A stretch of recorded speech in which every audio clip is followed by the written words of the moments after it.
This is Holy Trinity Anglican Church, Vancouver.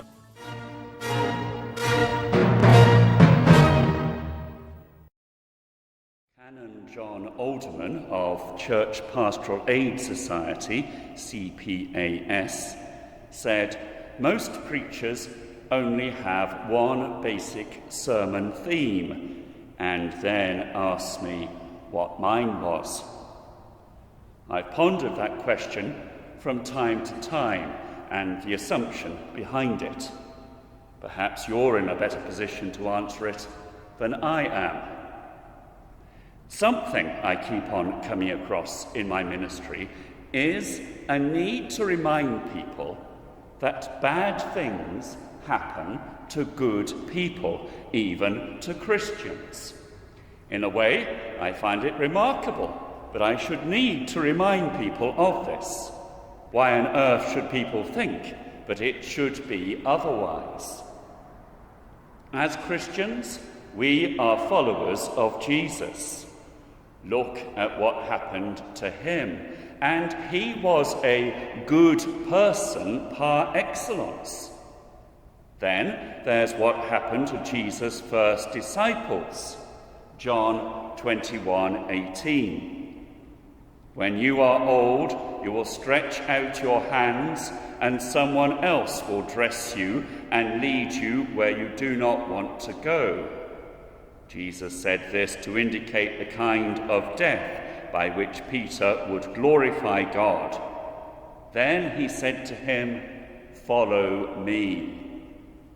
Tertullian's words have been freely translated as, "The blood of the martyrs is the seed of the church." Why should this be any different for us? Agatha Christie's Hercule Poirot told Police Superintendent Spence, "Very nice people live in Broad Hinny. They tell me so themselves."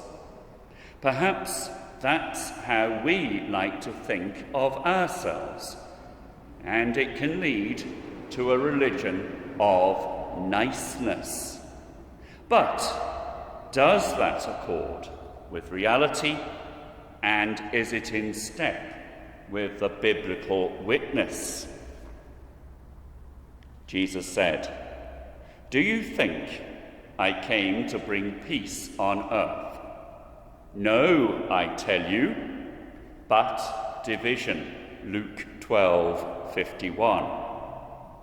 "Woe to you when all men speak well of you, for that is how their fathers treated the false prophets." Luke 6:26. Paul had told the elders of the Ephesian church in Acts 20:23, "In every city the Holy Spirit warns me that prison and hardships are facing me." And that's what happens in our passage from Acts 21, when Paul is arrested in Jerusalem. Paul is in Jerusalem, as had been Jesus. Jesus had been accused of seeking to destroy the temple. Some gave this false testimony against him. We heard him say, "I will destroy this man-made temple." Mark 14, verses 57 and 58. Paul is falsely accused of defiling the temple.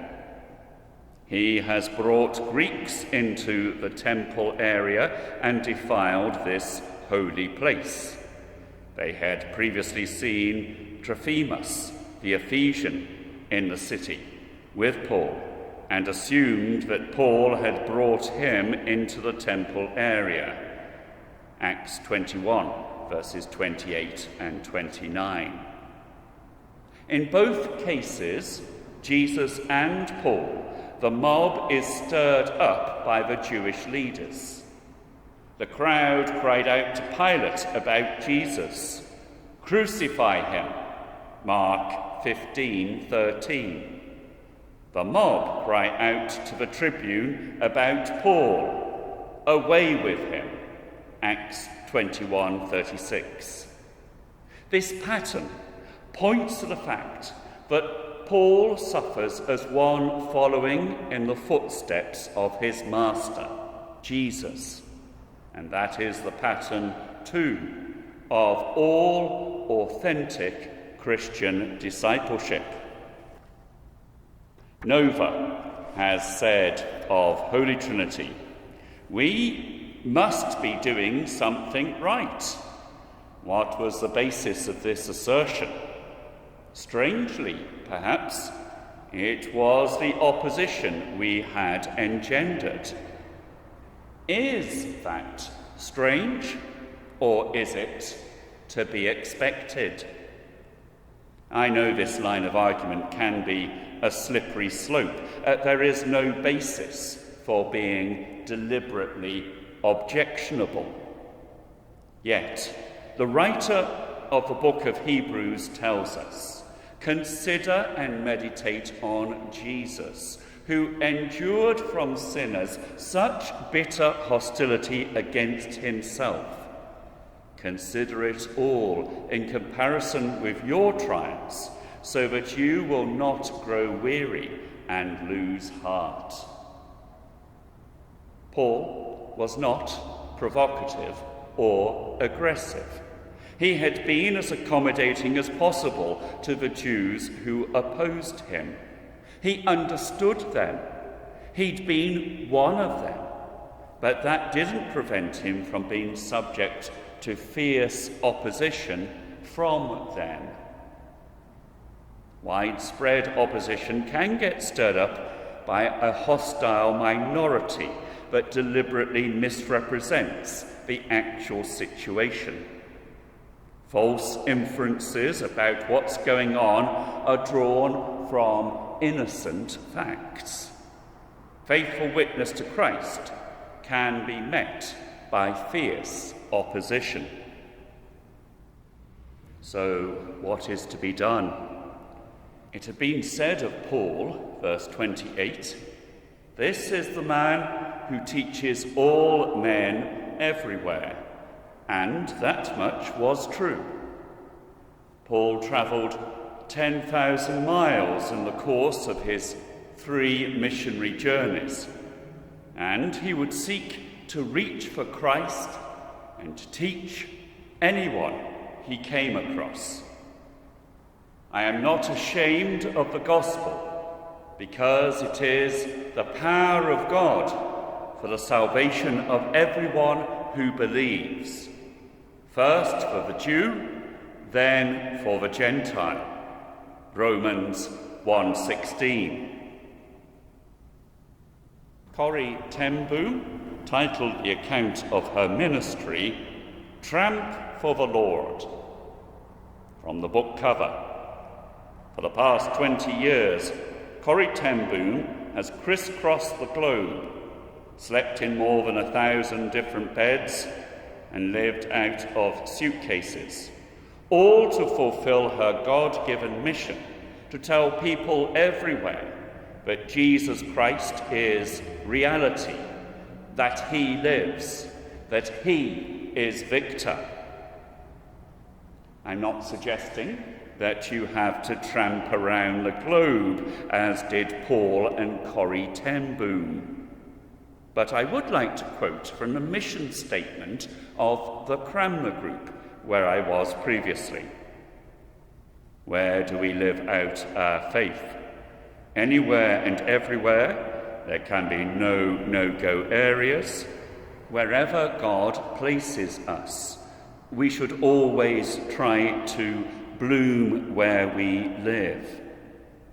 Yes, this may make life uncomfortable at times, but it can also yield great rewards.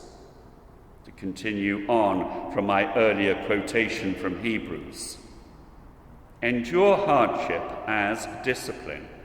God is treating you as sons, for what son is not disciplined by his father? No discipline seems pleasant at the time, but painful. Later on, however, it produces a harvest of righteousness and peace for those who have been trained by it. Therefore, strengthen your feeble arms and weak knees. Make level paths for your feet, so that the lame may not be disabled, but rather healed. When I became incumbent at the Cranmer Group, I went on the CPAS course. The buck stops here. It just so happened that a former assistant from the Cranmer Group was also on the course. We must have been discussing church culture or mission statements or the like, for I remember Fiona leaning over and whispering that the Cranmer Group's motto ought to be anything for a quiet life.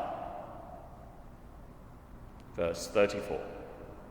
Some in the crowd shouted one thing and some another, and the commander could not get at the truth because of the uproar.